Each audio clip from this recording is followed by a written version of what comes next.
शोभा शिव सुबग दो बीरा, नील पीत जल जाभ शरीरा।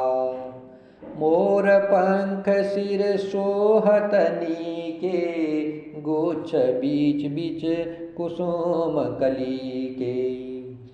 भाल तिलक श्रम बिंदु सुहाए, श्रवण सुबग भूषण छवि छाए। बिकट भ्रकटी कच घुघुरवारे, नव सरोज लोचन रतनारे।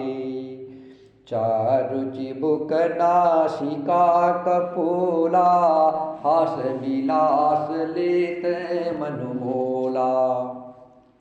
मुख छवि कही न जाय मोहि पाही, जो बिलो की बहु काम लजाई। उर्मणिमाल कम्भुक लगीवा, काम कलब कर भुज बल सीवा। सुमन समेत बाम कर दोना, सावर कुंवर सकी सुटी लोना। के हरि कटिपट पीत धरा, सुषमा शील निधान। देखी भान कुल घोष नहीं, बिसरा सकी नहीं अपान।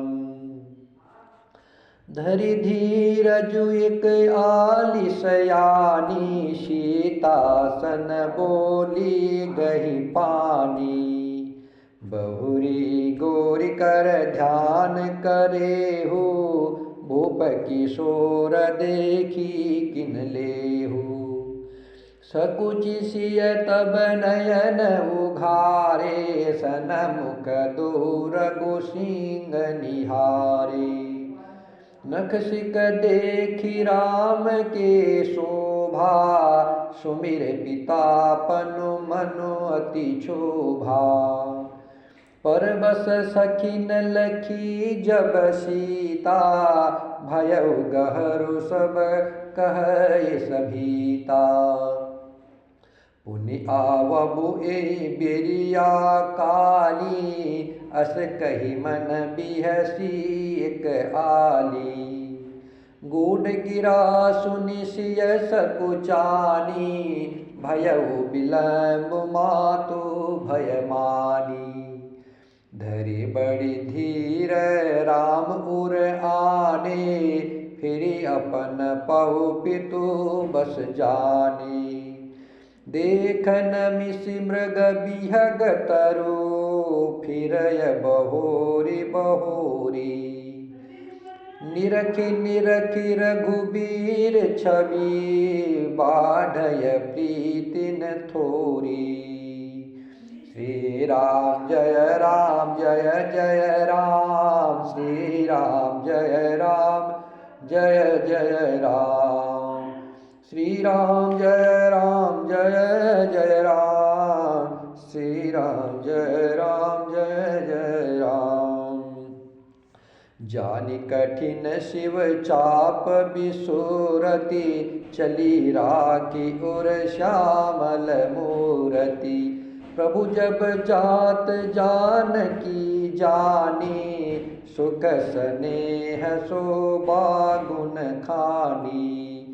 परम प्रेममय मृद बस कीन्ही, चारु चित भीति लिखि लीन्ही। गई भवानी भवन बहोरी, बंदी चरण बोली कर जोरी। श्री राम जय जय राम, श्री राम जय जय राम। दोनों सुंदर भाई शोभा की सीमा है। राम जी और लक्ष्मण जी शोभा की सीमा है। उनके शरीर की आभा नीले और पीले कमल की सी है। सिर पर सुंदर मोरपंख सुशोभित है। उनके बीच बीच में फूलों की कलियों के गुच्छे लगे हैं। माथे पर तिलक और पसीने की बूंदें शोभायमान हैं। कानों में सुंदर भूषणों की छवि छाई हुई है। टेढ़ी भुएं और घुंघराले बाल हैं। नए लाल कमल के समान लाल नेत्र है। टोड़ी नाक और गाल बड़ी सुंदर है और हंसी की शोभा मन को मोल लिए लेती है। मुख की छवि तो मुझसे कही ही नहीं जाती, जिसे देख करके बहुत से कामदेव लजा जाते हैं। वक्ष स्थल पर मणियों की माला है, शंख के सदृश सुंदर गला है। कामदेव के हाथी के बच्चों के सूंड के समान उतार चढ़ाव वाली एवं कोमल भुजाएं हैं, जो बल की सीमा है। जिसके बाएं हाथ में फूलों सहित दोना है, हे सखी वह सावला कुंवर तो बहुत ही सलोना है। सिंह की सी पतली लचीली कमर वाले पीताम्बर धारण किए हुए, शोभा और शील के भंडार, सूर्य कुल के भूषण श्री रामचंद्र जी को देख करके सखिया अपने आप को भूल गई। एक चतुर सखी धीरज धर करके हाथ पकड़कर सीता जी से बोली, गिरिजा जी का ध्यान फिर कर लेना, इस समय राजकुमार को क्यों नहीं देख लेती है। तब सीता जी ने सकुचा करके नेत्र खोले और रघुकुल के दोनों सिंहों को अपने सामने खड़े देखा। नख से लेकर के शिका तक श्री राम जी की शोभा देख करके और फिर पिता का प्रण याद करके उनका मन बहुत दुखी हो गया। जब सखियों ने सीता जी को प्रेम के वश में देखा, तब सब भयभीत होकर कहने लगी, बड़ी देर हो गई, अब चलना चाहिए, कल इसी समय फिर आएंगी। ऐसा कह करके एक सखी मन में हंसी। सखी की यह रहस्य भरी बाणी सुन करके सीता जी सकुचा गई। देर हो गई जान उन्हें माता का भय लगा। बहुत धीरज धर करके वे श्री रामचंद्र जी को हृदय में ले आई और उनका ध्यान करते हुए अपने को पिता के अधीन जान करके लौट चली। मृग पक्षी और वृक्षों को देखने के बहाने सीता जी बार बार घूम जाती है और श्री राम जी की छवि देख देख करके उनका प्रेम कम नहीं बढ़ रहा है, अर्थात बहुत ही बढ़ता जाता है।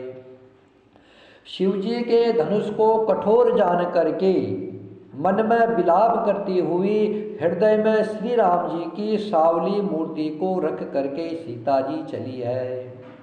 शिवजी के धनुष की कठोरता का स्मरण आने से उन्हें चिंता होती थी कि यह सुकुमार रघुनाथ जी उसे कैसे तोड़ेंगे। पिता के प्रण की स्मृति से उनके हृदय में दुख हो रहा है, इसलिए मन में विलाप करने लगी। प्रेमवश ऐश्वर्य की विस्मृति हो जाने से ही ऐसा हुआ है। फिर भगवान के बल का स्मरण आते ही वे हर्षित हो गई और सावली छवि को हृदय में धारण करके चली। प्रभु श्री राम जी ने जब सुख, स्नेह, शोभा और गुणों की खान श्री जानकी जी को जाती हुई जाना, तब परम प्रेम की कोमल स्याही बना करके उनके स्वरूप को अपने सुंदर चित्तरूपी भित्ति पर चित्रित कर लिया। सीता जी पुनः भवानी जी के मंदिर में गई और उनके चरणों की वंदना करके हाथ जोड़ करके बोली, श्री राम जय राम जय जय राम, श्री राम जय जय राम।